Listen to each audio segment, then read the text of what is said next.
Item hash SCP-549. Object Class Euclid. Special Containment Procedures. SCP-549 is to be kept at all times in its terrarium. The terrarium was created after previous containment proved to be insufficient. The containment plexiglass is to be checked for fractures every day at 0600 and 1800. Any signs of stress or wear are to be reported immediately to one of SCP-549's handlers.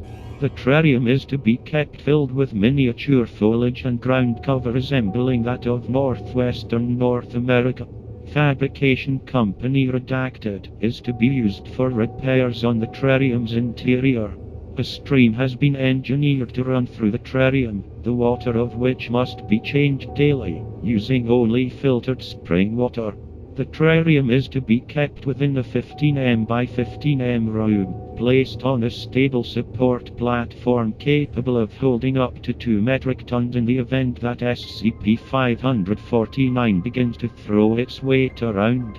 The containment room should be lit in accordance with the day-night cycle and climate controlled in accordance with conditions in northwestern Canada. During summer and autumn months, SCP-549 requires upwards of 70,000–80,000 calories per day in preparation for its hibernation period. Because of SCP-549's special situation, it is inefficient to provide the nutrition in the traditional means. It simply takes SCP-549 too long to consume that much material. Currently, its diet is provided in the form of salmon fillets which have passed through Redacted, thus drastically increasing the caloric content of the fish. In winter and early spring, SCP-549 requires little or no care, though monitoring should continue as per usual.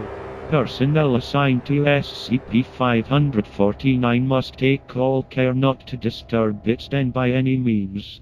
As a result of Incident 549-72, the mauling of Assistant Researcher Redacted by SCP-549, all personnel assigned to SCP-549 are required to watch security footage of Incident 549-72 as part of their orientation. Description: SCP-549 appears to be a miniature version of Ursa arctos horribilis or grizzly bear. In stature it is approximately 17 centimeters in length when standing on its hind legs. However, SCP-549 has a mass in line with an average adult grizzly bear and somewhere around 305 kilograms. It consumes as much food as a full-sized grizzly would and is able to exert all the same force with its claws and bite. This presents a number of problems, since its strength is concentrated over a much smaller area. Several of SCP-549's first enclosures were destroyed because it exerted far more force than expected of so small a creature. The walls of its current enclosure, treated with data expunged, have proven more able to resist any attempts to escape, though as long as it is fed regularly and not provoked it seems content to remain in the terrarium. SCP-549 was recovered in Canada along with several other miniature animals. Though agents on site were unable to determine the cause of death for the others, SCP-549's dietary requirements suggest they may have died from starvation.